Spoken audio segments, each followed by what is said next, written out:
After the First World War, the Australian government faced a massive national challenge.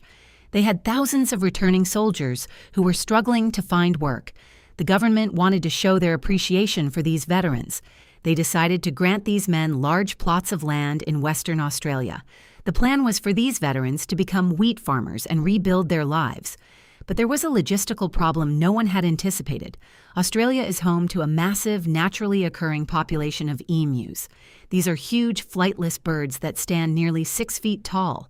They are incredibly fast and can run as fast as a car on the open road.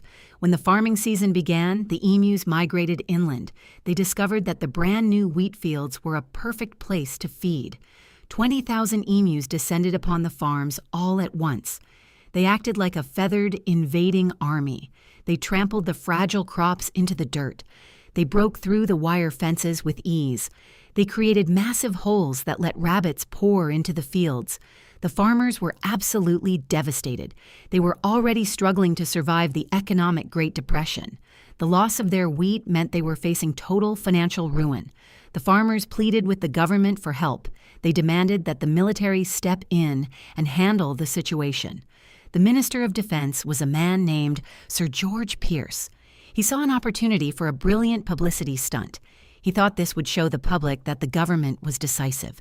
He agreed to send in soldiers armed with heavy Lewis machine guns. He wanted the newspapers to see the government taking action.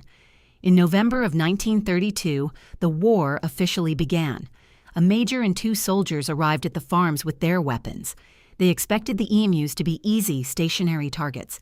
They assumed the birds would panic at the first sound of gunfire. They could not have been more wrong.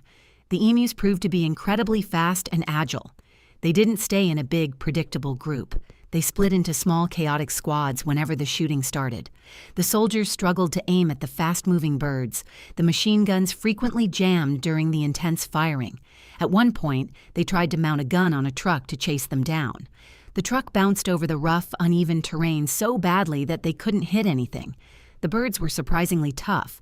They often took several bullets and kept running as if nothing happened.